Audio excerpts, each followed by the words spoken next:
Antes de mais, bom dia àqueles que eu não consegui cumprimentar no início do culto.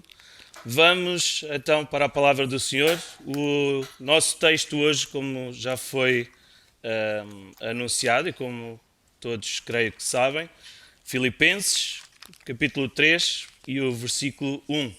Apesar de não irmos já ao texto, gostava que fossem abrindo.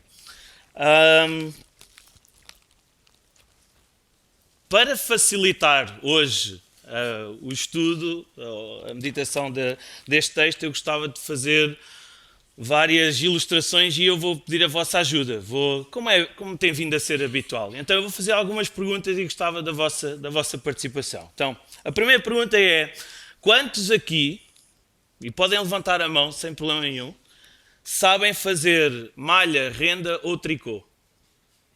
Mais alto, mais alto. Vocês não viram, mas a Manela foi logo.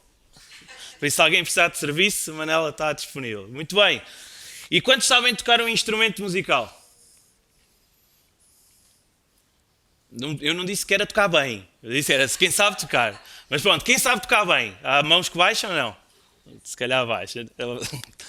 A humildade é muito necessária, não é? Ok. Quem pratica um desporto? Só o Levi. Ok. Quem praticou? Ok. Pensem, vão pensando nestas perguntas, ok? Isto tem uma lógica, eu prometo. Quem tem carta de condução? Ok. E daqueles que têm carta de condução, quantos, ponham lá o braço no ar, quantos de vocês que têm carta de condução conduzem sem pensar na mudança que vão meter? Ok, muito bem, podem baixar. Agora, a última. Quantos de vocês... Pois é, a minha sogra tem mudanças automáticas, por isso ela não pensa de certeza. Bem visto. Quantos de vocês conseguiriam, se eu pedisse agora, já, dizer 10 versículos da Bíblia, de cor, com as referências incluídas? Sim, 10, um a seguir ao outro. Quem conseguia? Eu neste momento, eu estou a ver as vossas mãos com medo de levantar, porque não vai ele pedir. Não, mas estejam à vontade. Quem acha que conseguia dizer 10 versículos, e eu lembrei-me deste exemplo porque nós tentámos fazer isto no Palhal, penso que há um ano atrás, ou há 2 anos atrás, e até pessoas mais experientes, digamos assim, mais conhecedoras da palavra, viram-se à rasca. 10 versículos com referência. Quem consegue? Quem conseguiria? Não importa a velocidade. Ok, se fosse 20. Ok, quantos versículos tem o Salmo 23? Então, 6 já estão aí, ok? Quem conseguir saber o Salmo 23, a nossa irmã Rosindinha, enquanto líamos o Salmo 23, ela estava a proclamá-lo. Então, é um bom exercício para esta semana, decorarmos o Salmo 23. Ok. Foi um bom exercício, mas eu quero que este exercício continue. Nos vários exemplos que eu falei aqui, vocês não precisam de se lembrar de todos. Peguem num deles em que levantaram a mão e pensem nesse exemplo como algo que vocês são bons a fazer. Agora não é preciso a questão da humildade de se eu sou mesmo bom ou não. Pensem para vocês, eu sou, na sinceridade do vosso coração, eu sou bom a fazer isso, sou bom a fazer tricô, sou bom a tocar um instrumento, sou bom a conduzir, e nem sequer penso o que é que estou a fazer. Eu sou bom a decorar versículos. Pensem nisso, ok? Conseguiram? Agora pensem, sendo bons a fazer isso, pensem como é que vocês se sentem quando fazem essas coisas. Como é que vocês se sentem a tocar um instrumento bem? Como é que vocês se sentem a praticar um desporto bem? Como é que vocês se sentem a fazer uma malha, um tricô e a fazê-lo bem? Ok? São pequenos segundos, nós não podemos perder muito tempo com isto. E agora, por último, e não menos importante, como é que tu conseguiste chegar a ser bom a fazer estas coisas? Pensem nisso. Como é que vocês conseguiram ser bons a tocar um instrumento musical, a fazer malha, a conduzir, a aprender versículos, a praticar um desporto e muitos outros exemplos que nós podíamos dar aqui? Como é que vocês conseguiram chegar ao ponto de dizerem: Eu sou bom a fazer isto. E eu sinto-me, à partida, eu vou partir do pressuposto que vocês se sentem bem a fazer isso. Eu não consigo ler as vossas mentes. Não tenho esse dom, esse poder, não é? Mas eu acho que não me enganaria muito se eu dissesse que todas estas coisas que eu falei e que vocês colocaram a mão no ar são coisas que não vos custa fazer. Ou seja, não é penoso. Não é algo que vou tocar um instrumento musical. Vou fazer malha. Acho que é exatamente o contrário, não é? É algo que vocês gostam de fazer. Encontram prazer em fazê-lo. E também não será mentira que para chegarem ao ponto que vocês chegaram, ou seja, de serem bons a fazer isso e terem satisfação nisso, vocês tiveram que o fazer muitas vezes. Será verdade? Aprender a tocar um instrumento musical. Nós não vamos lá, dizemos à Mónica, senta-te aqui na bateria, e ela vai e na primeira vez ela chega, toca logo, de imediato, não é? Não é assim que acontece, não é? Praticar para os amantes de futebol, um livro para a baliza, quer dizer, aquilo não é à primeira que a gente lá consegue acertar. Só se a baliza for mesmo gigante e nós estivermos a 1 metro dela, não é? Será que estou a acertar? Nós tivemos que fazer isto muitas vezes, repetir muitas vezes, para conseguirmos alcançar, ok, não vou à perfeição, mas algo que é acima da média, podemos considerar assim. Eu quero ir a um exemplo ainda mais particular. Espero que concordem comigo quando eu vos digo, quando Deus criou a mulher, dotou-a de uma capacidade extraordinária, entre outras, claro, de sentir. Isto é, a forma como a mulher sente as coisas é diferente dos homens. Eu não estou a querer minimizar os homens em relação aos sentimentos. Nós conhecemos homens bem sentimentais, não é? Mas eu estou a generalizar. Então, o que é que eu quero dizer com isto? As mulheres, Deus criou as mulheres para serem mais sensíveis do que os homens. Genericamente falando. Concordam comigo?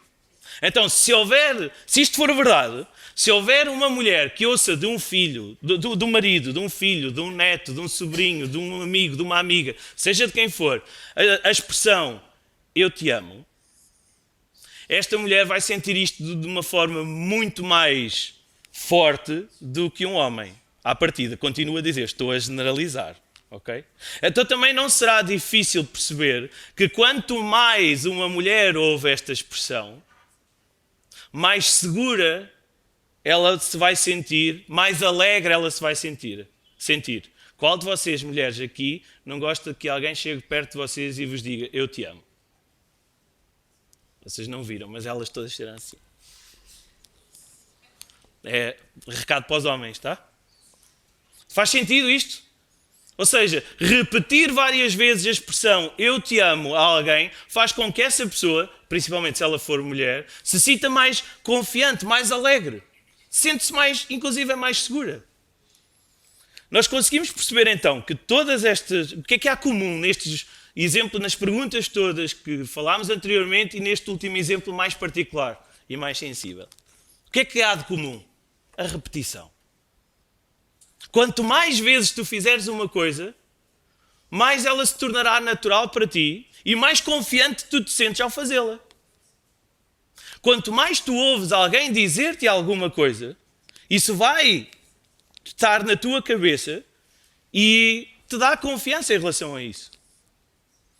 Mas a repetição daquilo que é certo intensifica o poder daquilo que é certo. Deixem-me explicar. Se vocês querem aprender um instrumento musical, quanto mais praticarem, quanto mais repetirem, maior será a vossa capacidade de aprender e ser bons nesse conceito, nesse instrumento musical. Não faria mal nenhum dizermos mais do que eu te amo a alguém, mas essa expressão repetida de forma sincera e constante é poderosíssima. Poderosíssima. Se a pessoa que está ao teu lado é alguém que tu amas, se não é, temos que corrigir isso antes de mão, mas se a pessoa que está ao teu lado é alguém que tu amas e tu disseres isso a ela, vai ser poderosíssimo não só para ti, mas para a pessoa que está ao teu lado. Concordam comigo? A questão da repetição faz sentido para vocês? Ao estudarmos a carta aos Filipenses, nós apercebemos que Paulo usa e faz um bom uso da repetição. Para ele se expressar aos Filipenses, para ele dizer aos Filipenses aquilo que ele quer fazer. E então chegamos a este versículo, e o que é que o versículo diz? Resta, irmãos, Filipenses 3:1, resta, irmãos meus, que vos regozijeis no Senhor.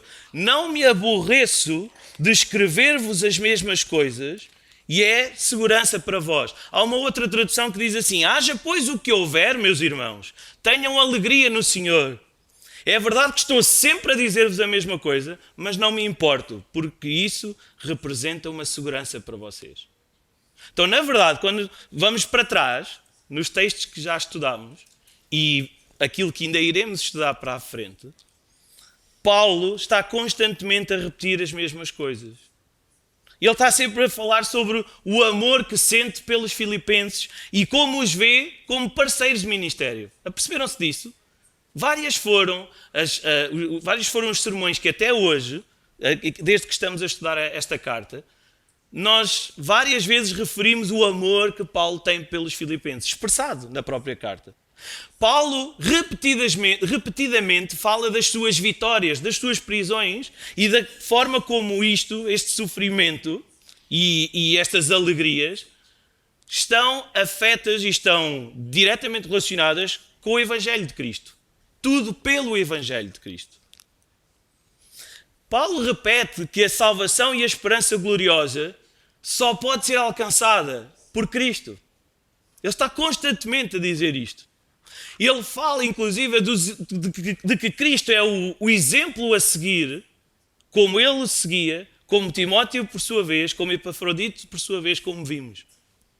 O exemplo de fazer exatamente a mesma coisa, repetir aquilo que outro fez. E ele está constantemente a falar na alegria que é servir o Mestre. Mesmo que isso implique, em determinado momento, momentos de tristeza, de sofrimento, momentos em que sejam menos agradáveis à percepção humana, não é? O que mais ele continuará a falar daqui para a frente não reduz ou minimiza a mensagem de ânimo e de alegria que ele quer passar aos filipenses. Em todo o momento, sempre que ele fala repetidamente destas coisas, ele não está a, deixem-me passar a expressão, a espetar-lhes uma seca. Antes, pelo contrário. Ele quer que todos eles estejam bem cientes destas coisas. A intenção de Paulo, pela repetição destas coisas, é que a igreja assimile, conheça, pratique e encontre a firmeza e segurança necessárias para resistir às dificuldades, para resistir na dura missão que é a partilha do Evangelho e se alegrar muito, regozijar-se muito no Senhor. A repetição das mesmas coisas traz consigo a implicação de que Paulo não tem dois pesos e duas medidas. A mensagem de Paulo era só uma, e essa repetida várias vezes. E qual era? A mensagem dele era o Evangelho de Cristo. Cristo e Cristo crucificado. A mensagem pregada era uma e uma só. Jesus. Nada mais. E repetida várias e várias e várias e várias e várias e várias vezes. Na verdade, nós que hoje temos acesso à palavra de Deus, conseguimos ver que as várias cartas de Paulo falam exatamente, repetidamente, as mesmas coisas. E se há uma delas que é repetida constantemente, é exatamente o Evangelho de Jesus. Só Jesus traz a alegria e a segurança que o crente precisa e que o crente procura. Só Jesus. Por isso, repetir esta mensagem constantemente é segurança para nós. Por isso Paulo diz, haja o que houver, resta-me, a este momento, resta-me dizer-vos, irmãos, que vos regozijeis no Senhor. Eu não me canso de dizer, não me aborreço de vos dizer estas coisas, e são as mesmas, porque eu sei que elas são segurança para vós. Agora, eu queria pegar neste contexto, ou melhor, neste conceito da repetição e aplicá-lo a coisas que nos trazem alegria e, por conseguinte, a segurança para aspectos práticos da nossa vida. Obviamente, ligados à palavra do Senhor. Aspectos esses que, vezes sem conta, nós temos ouvido deste púlpito falar. Vezes sem conta que estamos a considerar, vezes sem conta que nos chamam à alegria que nós podemos ter no Senhor. Então, a minha pergunta é, o que é que nós temos ao nosso dispor que, usado repetidamente, nos aproxima de quem Deus quer que nós sejamos? O que é que nos aproxima da alegria que há nele? O que é que, usado repetidamente, não só nos faz alegrar-nos no Senhor, como nos dá a segurança de sermos do Senhor? E eu queria começar, em primeiro lugar, por aquilo que nós fazemos aqui hoje. O culto dominical. A reunião dos santos. A cada primeiro dia da semana nós reunimos-nos na casa de Deus. No nome de Jesus. E o fazemos sempre. Repetidamente. Nós fazemos sempre, domingo após domingo, conforme a orientação que entendemos ter da palavra de Deus. No início de cada semana nós vimos até à casa do Senhor. Reparem, como igreja, é o melhor aspecto para nós começarmos. Como igreja, é aquilo que todos juntos nós fazemos todas as semanas. Todas as semanas. E o que é que vimos fazer à casa do Senhor? Não só nos reunimos no nome de Jesus, como ouvimos o sermão, a sua palavra, todas as semanas. A cada semana nós ouvimos a voz de Deus pela pregação da palavra. Os mesmos 66 livros da Bíblia nos ensinam semana após semana quem Deus é, o que Ele fez, o que Ele faz e o que Ele fará. Todas as semanas nós pregamos o mesmo Evangelho de Cristo. Faz parte do nosso culto. O culto não era culto se não tivesse a pregação. Mas os trechos da palavra que alguns de nós sabemos de cor, alguns deles sabemos desde criança, outros porque os ouvimos na casa de Deus inúmeras vezes, por causa da sua leitura, por causa da sua explanação, seja o que for. Muitos deles nos incentivam a essa mesma repetição. Ainda agora, o culto iniciou, irmãos, Salmo 23 é o que vamos ler. Muitos de nós sabem-no de cor.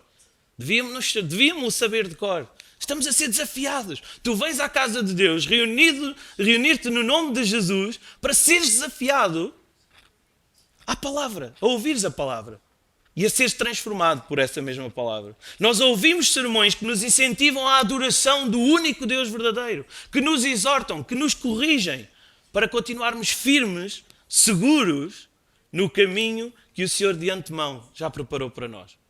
Se Deus, que é Deus, que sabe todas as coisas, já preparou de antemão um caminho para eu e tu seguirmos, então que mais segurança podemos nós ter? O mesmo Deus, o mesmo caminho. Quando estamos no culto, outro aspecto que nós temos é a participação na ceia. Como filhos de Deus, nós participamos desta refeição simbólica, ordenada pelo próprio Jesus, para que todas as vezes que nós fizermos, nos lembremos. Nós, homens e mulheres que falhamos, somos esquecidiços. Muito facilmente nós nos esquecemos das coisas. Então o Senhor nos dá uma cerimónia, uma refeição, um símbolo, para que nós não nos esqueçamos. E todas as vezes que o fizerdes, nós nos lembramos, todas as vezes que o fizermos, todas as vezes que participamos da mesa do Senhor, lembramos-nos que Ele, subsistindo em forma de Deus, ou seja, sendo Deus, não julgou, abdicou dos seus direitos de ser Deus e a si mesmo se esvaziou, assumindo a forma de servo, tornando-se à semelhança de homens. Reconhecido em figura humana, a si mesmo se humilhou, tornando-se obediente até à morte e morte da cruz. E eu e tu, quando tomamos parte desta refeição, apropriamos-nos desta realidade. Eu sou um filho de Deus por aquilo que Jesus fez por mim, porque Ele obedeceu e obedeceu até à morte.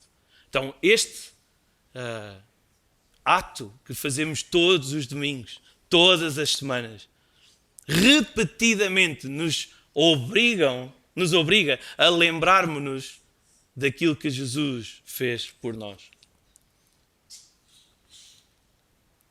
Por outro lado, quando nos reunimos como igreja, há algo que nós conseguimos fazer neste espírito de reconhecer quem Deus é e quem Jesus é e foi para nós, o nosso Salvador. E é o louvor, a adoração do seu povo. Como igreja, nós juntos cantamos hinos de louvor e de adoração ao Senhor. Oramos comunitariamente. Deixa de ser eu, Timóteo, a orar, para ser a igreja, através da voz do Timóteo, a orar. Já pensámos nisto? Cada vez que tu te levantas e oras, ou cada vez que tu estás no teu lugar a ouvir alguém que está a orar, tu estás a orar com ele ou com ela. Todas as orações, todos os hinos, todo o louvor que é prestado ao Senhor, nós o prestamos como um só corpo. Este Jesus, assim como ao Pai, é Ele que nós adoramos quando elevamos a nossa voz no canto congregacional. Bom ou mau? Ou melhor, bom ou mau, não há mau, mas mais perfeito ou menos perfeito. O Espírito aperfeiçoará e chegará como aroma suave ao Senhor. No canto e na oração comunitária, o povo está unido num só Espírito e repetidamente louva o seu Senhor. E Deus se alegra e habita no meio do louvor do seu povo. Nós sabemos disso. Por outro lado, e em último, em relação ao culto, o culto também é uma oportunidade para nós partilharmos uns com os outros e termos comunhão uns com os outros. E isto é muito interessante, que aquilo que passámos há 2 anos atrás, de estarmos impedidos de estar reunidos no nome de Jesus como um corpo só, nós estávamos a tornar-nos débeis, estávamos a enfraquecer. No momento em que tivemos a oportunidade, ainda que de máscaras, de estarmos aqui dentro novamente e podermos cantar juntos. Eu lembro-me que quando começámos a fazer a transmissão dos cultos, nós vínhamos e tínhamos um pequeno momento de louvor. Era tão fraco, porque não era o louvor congregacional, não eram as nossas vozes todas juntas a louvar ao Senhor. E não importa se as músicas são sempre as mesmas, quando a sua mensagem é proclamada pelo povo que adora verdadeiramente ao seu Senhor. E este desejo ardente que eu e tu temos de vir à casa de Deus ao domingo é algo que nós devemos não só promover, mas devemos buscar. Buscar desejar estar. Buscar desejar estar. Se eu não estou na casa do Senhor ao domingo, eu tenho que desejar estar. Faz parte de quem eu sou, de facto de ser um filho de Deus. É esta comunhão que nós temos uns com os outros que nos faz estreitar relações, que nos faz termos a liberdade de podermos partilhar uns com os outros, chorar juntos, rir juntos, ralhar uns com os outros, ajudar-nos uns aos outros, como uma verdadeira família. Como uma verdadeira família. E reparem, semana após semana, temos a oportunidade de fazer tudo isto no culto que prestamos ao nosso Deus. Então o culto é um meio pelo qual repetidamente o crente se alegra e louva ao Deus da sua salvação. Não venhas ao culto como algo que tu tens que cumprir. Cheque. Está feito. Eu vou que assim ninguém repara pela minha falta. Vem com o sentido da oportunidade que tu tens de, no íntimo do teu coração, junto com os teus irmãos, alegrar-te no Deus da tua salvação. Em segundo lugar, primeiro, culto. Segundo lugar, amor fraternal e a hospitalidade. Há coisas que nos alegram fazer mais do que outros.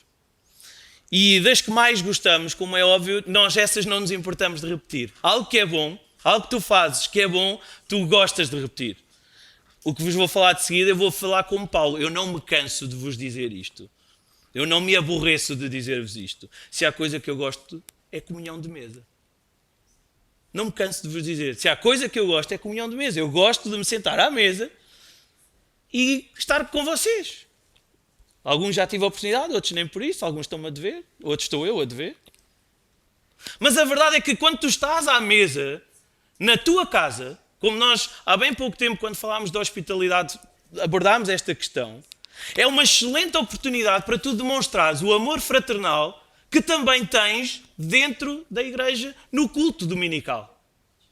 Se nós no culto dominical temos a oportunidade de uns com os outros partilharmos, ralharmos uns com os outros, rir, chorar, tudo aquilo que já vimos, no interior da tua casa, com aqueles que tu queres, dentro do teu tempo, quando tu puderes, da forma como tu puderes, não limitado a uma liturgia, a um modo de fazer um culto, tu podes trazer para dentro do teu lar pessoas e demonstrar-lhe amor fraternal.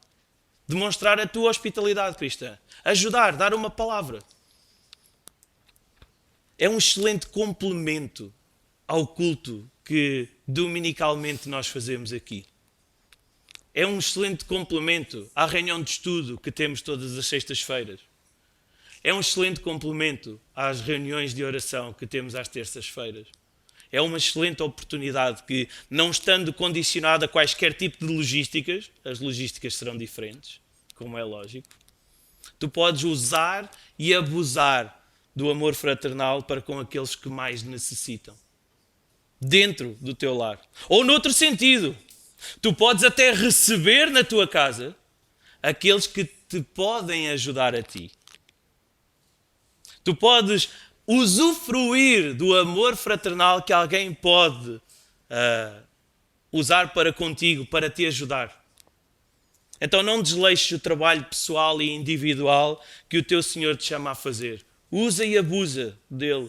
O Senhor trará a si o devido fruto e tu te alegrarás no serviço do Mestre. Às vezes nós pensamos, eu vou ser missionário, vou ter que sair daqui. Quantas vezes, repetidamente, nós temos ouvido que tu podes começar a ser missionário dentro da tua própria casa. Está aí o teu ministério, o teu primeiro ministério. Começa por aí. Culto dominical, amor fraternal. Já vimos como nos podemos alegrar nas mesmas coisas, uns com os outros, como igreja, como família e até como comunidade. Mas devemos ficar por aí? Estas são as únicas coisas que nós temos ao nosso dispor para repetirmos, de forma a que nos alegremos no Senhor e nos sintamos seguros nele. Deus permitiu que a todos nós, a todos nós, chegasse a sua palavra, a Bíblia. Uma coletânea, como já vimos, inspirada por ele, uma coletânea de livros inspirada por ele, 66 livros que temos compilado de forma fácil, que outros não tiveram e ainda hoje não têm, em que nós podemos conhecer Deus, em que Deus se dá a conhecer de capa a capa. A verdade é que o Senhor se alegra quando o seu povo se reúne de volta da palavra, tal como estamos a fazer agora. Quando o seu povo se alegra louvando e adorando na beleza da sua santidade. Mas o que desde o princípio Deus promove e procura é a relação pessoal e individual com cada um. Nós temos o grande privilégio de ter a Bíblia e a sós com Deus ouvi-lo segredar ao nosso ouvido aquilo que é só para nós. Ao leres a palavra de Deus a cada dia, só tu, no teu canto, no teu momento, o Senhor fala contigo. Não quer dizer que o Senhor, obviamente que o Senhor fala contigo quando tu estás aqui, na comunhão dos santos. Claro que sim. Mas há coisas que tu aqui ouves, que são aplicadas diretamente ao teu coração, que são ditas para toda a igreja. Há outras coisas que o Senhor quer falar só a ti. Não precisam de concordar comigo, mas eu creio ser um dos maiores problemas e talvez até desafios do crente ocidental dos nossos dias, que é ler a Bíblia. Será que era demasiado mau eu dizer que dentro das nossas igrejas nós temos pessoas que não leem a sua Bíblia senão no dia de culto? Será que seria muito mau eu afirmar uma coisa dessas? Será que esse poderá ser o problema que nós vivamos aqui, é necessário um autoexame. É necessário perceber que Deus não quer falar comigo ou contigo apenas e só quando tu vens aqui à igreja. Deus quer falar particularmente comigo e contigo. Tal como fazia com Adão. Todos os dias, pelo virar do dia, ele vinha encontrar-se com o homem para falar com ele. Falar repetidamente todos os dias. E se calhar até dizendo as mesmas coisas. O Senhor quer falar contigo às vezes dizendo-te exatamente os mesmos versos da palavra. Vês e vês e vês se encontra. Sabem qual é o problema? É que manteres a tua Bíblia fechada em cima de uma mesa, de uma secretária, de uma mesinha de cabeceira durante toda a semana é a mesma coisa que uma criança que faça birra e que tapa os seus ouvidos quando o pai está a falar com ele e começa lá para não querer ouvir. Porque na verdade é o que tu estás a fazer. Se é através da palavra, ou melhor, se a palavra é um dos principais instrumentos que Deus usa para falar contigo, se tu a fechas, como é que tu vais ouvir a voz de Deus? Como é que tu vais ouvir a voz de Deus? É necessária uma busca diária, pessoal, individual do Senhor, da sua palavra. Como podes tu saber a vontade de Deus para a tua vida se tu não ouves a sua voz? Como podes tu saber a vontade de Deus para a tua vida se tu não ouves a sua voz? Mas se por um lado Deus fala connosco, há outra, e em quarto lugar, aquilo que nós podemos fazer com Deus. Falar com Ele. Falar, a oração. Falar é uma das coisas que mais fazemos diariamente. Já alguma vez pensaram nisso? Deus nos criou com esta capacidade fantástica que nos permite comunicar com os outros e connosco próprios. Por favor, não me deixem sozinho a pensar que sou eu que falo comigo. Quantas não são as vezes em que tu vais conduzindo o teu carro, aquele que tu conduzes bem e que não pensas, às vezes não precisas pensar para meter mudanças, não é? Porque é automático. E vais a pensar contigo, eu tenho que fazer isto, eu tenho que... Timóteo, porquê é que tu fizeste isto desta maneira? Não faz sentido. E vai, é ou não é? Uma forma de nós comunicarmos connosco mesmo. Eu não, há uma coisa no trabalho que eu aprendi com o Samuel, que é, eu muitas vezes quando vou a um cliente e não me quero esquecer e não tenho onde escrever, eu pego no telemóvel e gravo uma mensagem para mim mesmo. O cliente procura um T2 em uma famosa... E pronto, e está ali. Quando eu chegar a casa, eu vou e escrevo. Eu estou a falar para quem? Para mim mesmo. Sou tolo a esse ponto. Mas, na verdade, quando nós vemos Paulo, nesta e noutras cartas que ele escreveu, ele próprio é um exemplo de oração e chama a igreja à oração. Ele, como indivíduo, ele investia horas do seu tempo em oração. Nós conseguimos perceber isso da forma como ele falava. Falar com Deus não fazia só parte do seu devocional, aquilo que ele procurava fazer todos os dias, como era essencial para não se desviar daquilo que o Senhor tinha chamado para fazer. Paulo orava por si. Nós sabemos quando ele pediu ao Senhor várias vezes para o livrar do espinho que ele tinha na carne. Ou seja, ele orava por si mesmo. Ele orava pelos seus. Não cesso de me lembrar de vocês nas minhas orações. Ou seja, os seus cooperadores, os seus amigos, a sua família. Ele orava por aqueles que ainda não tinham sido alcançados. Ele orava inclusive por aqueles que o perseguiam. Ele pedia à igreja que orasse por todos estes. Em todo o tempo, Paulo incentivava a que repetidamente a igreja orasse. Uma vida de oração traz o crente ainda para mais pertinho de Deus. E aliada à leitura constante da sua palavra, a oração e a leitura da palavra trazem um exercício e um crescimento da fé. Da confiança que tu podes ter em que apenas em Deus está a tua alegria, por isso tu podes estar seguro nele. Aconteça o que acontecer, haja o que houver. A repetição e o exercício de todas estas coisas que nós falamos, seja o culto, o amor fraternal e a hospitalidade, a leitura devocional da palavra, a oração, todas estas coisas exercitadas nos aproximam de quem Deus quer que nós sejamos. Num relacionamento incontestável, imutável com o nosso Senhor. Ajuda-nos a que, haja o que houver, aconteça o que acontecer, nós nos alegramos muito e muito. A expressão regozijai-vos não é só simplesmente estarmos contentes porque alguma coisa aconteceu. É estarmos muito contentes porque algo nos é agradável, é satisfatório. Nós nos satisfazemos em Cristo. E por isso estamos seguros nele. Porquê é que isto acontece? Porquê é que a repetição destas coisas acontece? Porque todas estas coisas nos levam a conhecer quem Deus é, o que Ele fez e o que Ele fará. Todas estas coisas nos levam para o Evangelho.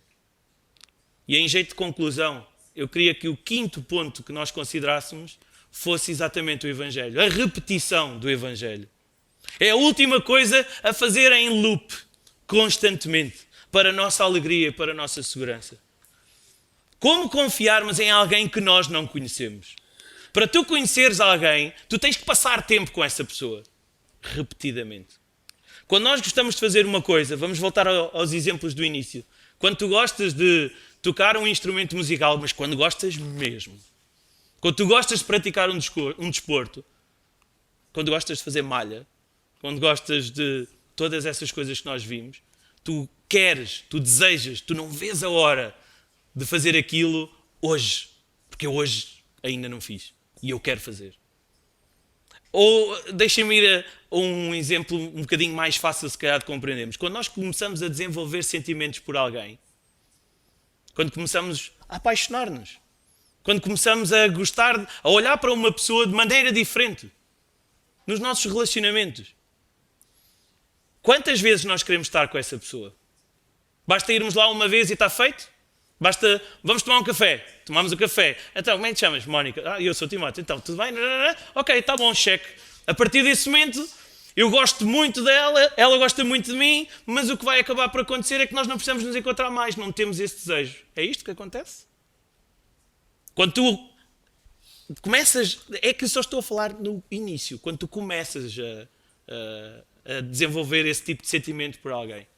O que tu desejas é estar, vês, não vês a hora, do momento de estar lá. Não precisam de concordar comigo. Assim como, mas se quiserem pegar nos outros exemplos mais simples de pegar num instrumento musical, de praticar um desporto, tudo bem. Mas a verdade é que eu queria trazer esta ilustração para conhecer alguém. E vocês percebem onde é que eu quero chegar. Paulo, mais à frente, eu não vou antecipar aquilo que vamos pregar e estudar mais à frente, mas Paulo vai referir o relacionamento e o conhecimento de Cristo como estando acima de todas as outras coisas. Acima dos sentimentos que tu possas ter ou desenvolver por alguém. O conhecimento e o relacionamento com Cristo está acima de todas as outras coisas. Tudo o resto é inferior, é menos importante. Por isso é que o Evangelho é tão importante. O Evangelho te apresenta a pessoa que mais te ama. A pessoa que amou-te de tal maneira que morreu por ti. Jesus. Que o nosso desejo seja tê-lo, conhecê-lo, a cada momento, todo o tempo, repetidamente. É Ele, Jesus, a bendita segurança que Deus dá ao crente para uma vida gloriosa de alegria, de paz. Por isso, mais uma vez, dizemos, prega a ti mesmo o Evangelho de Jesus a cada dia. Prega a ti mesmo o Evangelho de Jesus a cada dia. Prega a ti mesmo o Evangelho de Jesus a cada dia. Se tu não conheces este Jesus, abre o teu ouvido, abre o teu coração, abre a tua mente, pois hoje mesmo o Senhor ainda chama por ti, para a sua glória, para a nossa bênção.